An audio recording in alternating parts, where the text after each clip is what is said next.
air sign, Aquarius, Gemini, and Libra. Kumusta po kayo guys? Okay, so air sign, maraming salamat po sa walang sawang pagsubaybay sa ating mga reading.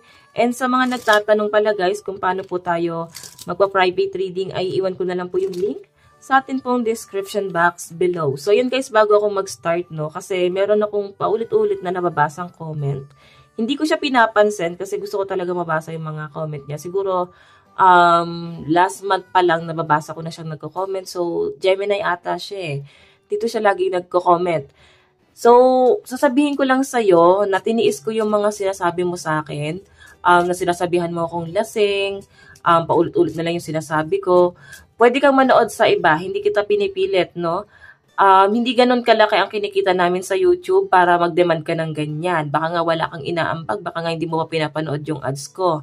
Hindi ako pala patol, pero sobra na kasi, no? Ang sakit mo magsalita.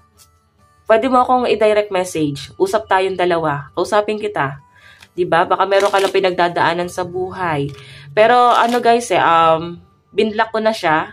No? Hindi ka na makaka-comment sa akin kasi nakablock ka sa akin. Okay?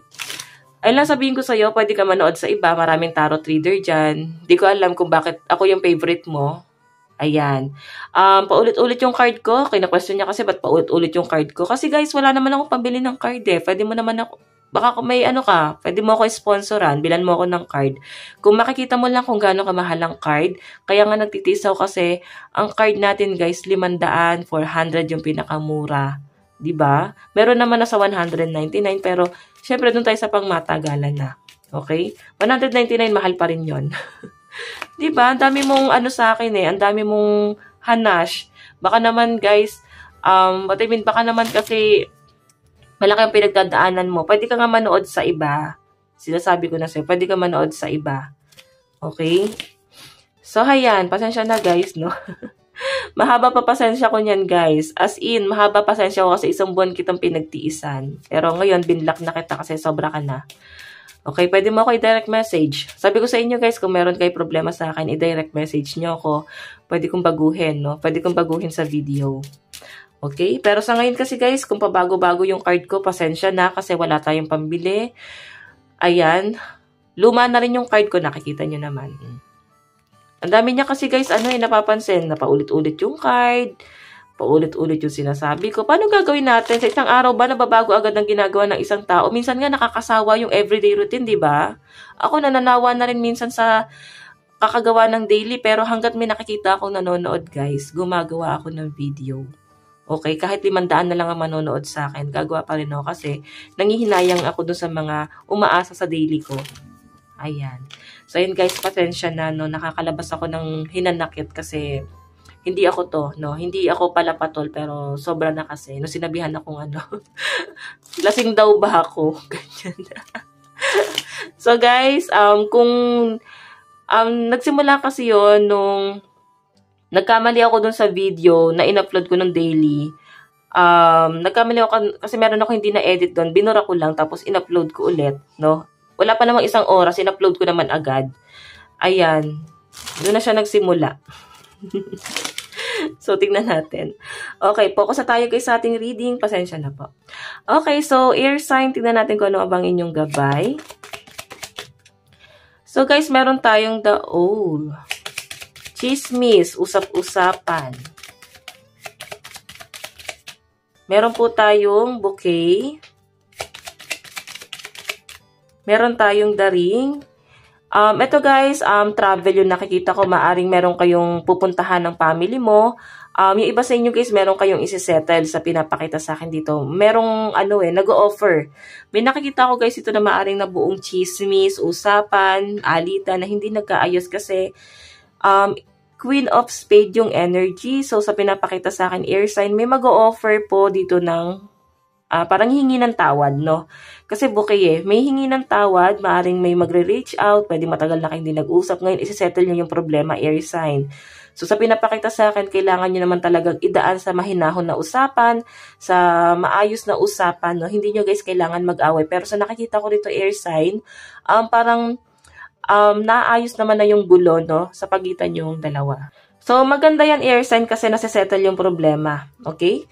Kung may mga chismis, pwede nag-overthink na baka sinisiraan, baka nag-overthink na kung ano-ano guys yung iniisip na baka ito yung sinasabi sa akin, kato ganyan.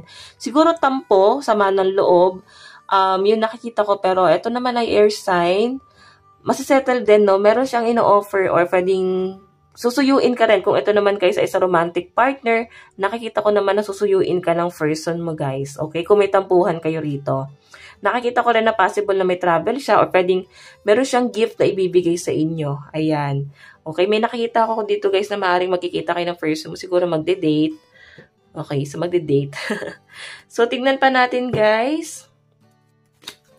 Air sign.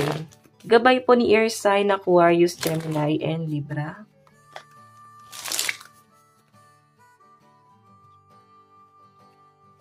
Air sign. So guys, meron tayong compromise. O diba? Sabi ko sa inyo guys merong aayusin, merong isi-settle. Pwede may mga problema kayo rito guys na para bang naguguluhan ng mga air sign. Parang ano bang pagkakamali ko? Ano bang kasalanan ko? Naiipit ka sa away ng dalawang tao. Okay, nando ka sa point na hindi mo alam kung sino kakampihan mo kasi napapagitna ka sa kanila. Siguro guys, pinag-aagawan ka nila. Okay, pwedeng sa kaibigan, pwedeng sa relationship, pwedeng kayo ay nasa third party. Pinag-aagawan ka nila, parang, alam mo yun, ganun yung nakakita kong energy. So, tingnan natin, air sign.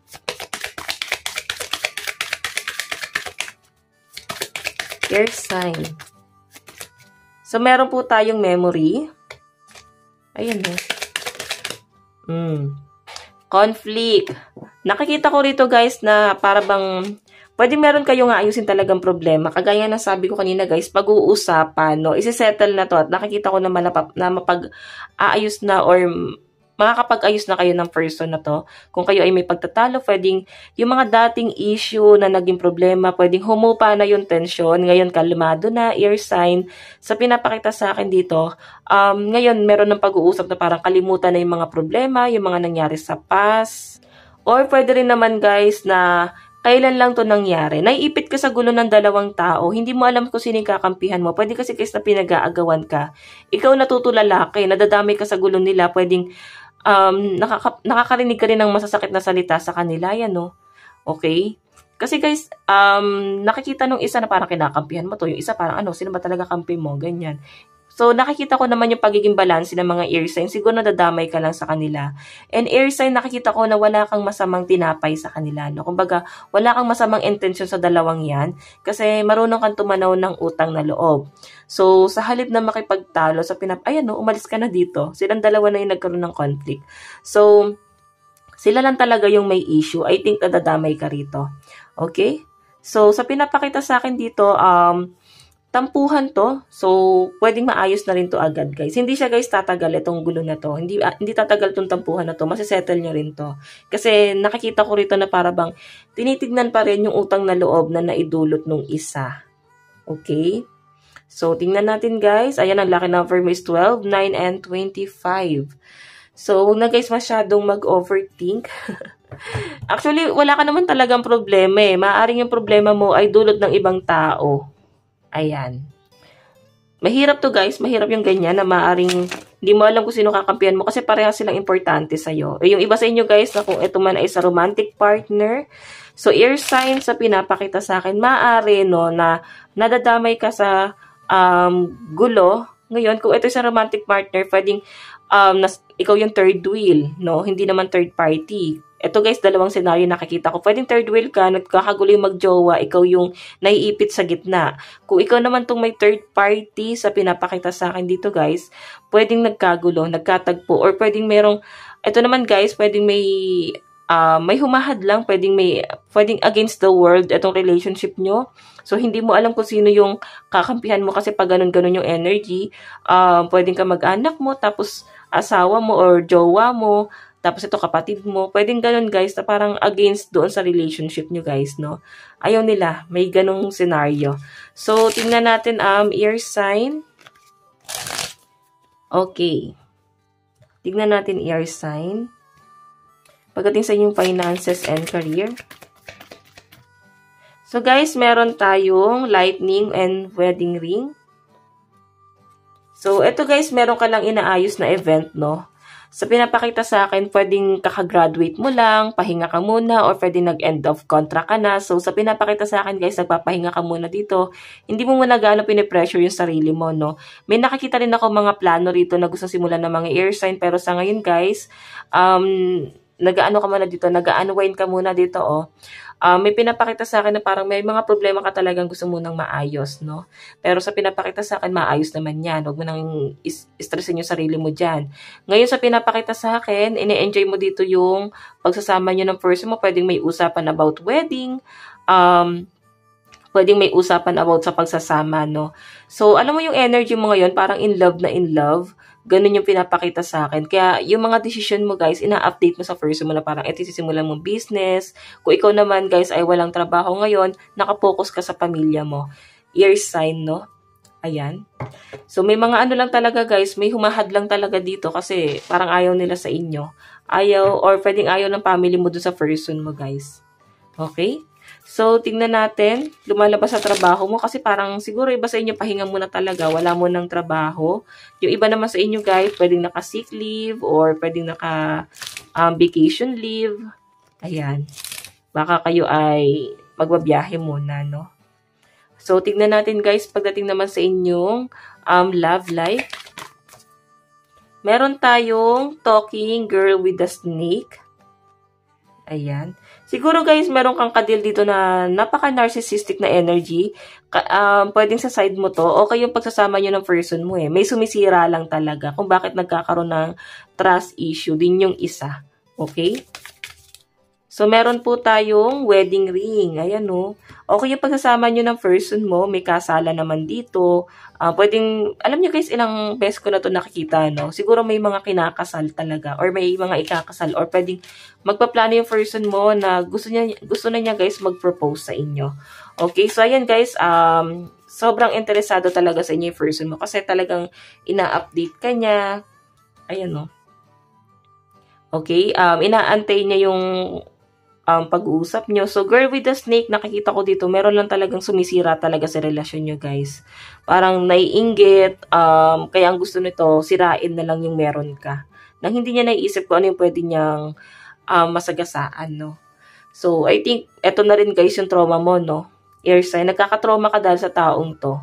Siguro ito, guys, yung pwedeng kaibigan mo, kamag-anak, katrabaho, or kung sino man to, guys, sa sumira ng relationship mo, kung bakit eto nga, inaayos mo yung relationship mo sa person mo kasi siya yung may dahilan kung bakit nagkakaroon ng trust issue yung person mo. And I think nangyari na siya sa past. Ngayon guys, ay sinesettle na, no? Parang aayusin na po yung problema. Okay, ayaw nang i-big deal yung mga bagay-bagay.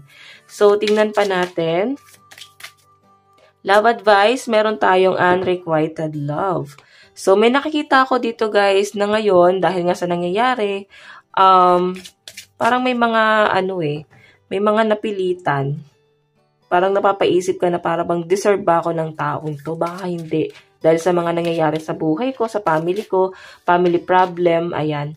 So, meron po tayong worth waiting for. Nakikita ko naman air sign na willing kang antayin or willing itong person mo na antayin ka. Okay? So, tingnan pa natin guys. Advice. Meron po tayong go deeper. So, guys, ayan. Malalim na pag-iisip, no? Masyado kang nag-overthink, sobrang ina-analyze mo yung mga bagay-bagay. Sa mga single naman dito, guys, sa nakikita ko naman, maaaring ikaw ay galing sa third party, no? Sa third party situation. So, I think, nagkakaroon ka ng trust issue, pwedeng ikaw ay, alam mo yung limit mo, ayaw mo nang pumasok sa isang relationship. Pero sa pinapakita sa akin, guys, marami kang ina-entertain, maraming na-attract sa inyo. So, tingnan natin, guys, meron po tayong talk less, feel more. So, ngayon, guys, mas pipiliin mo yung katahimikan mo.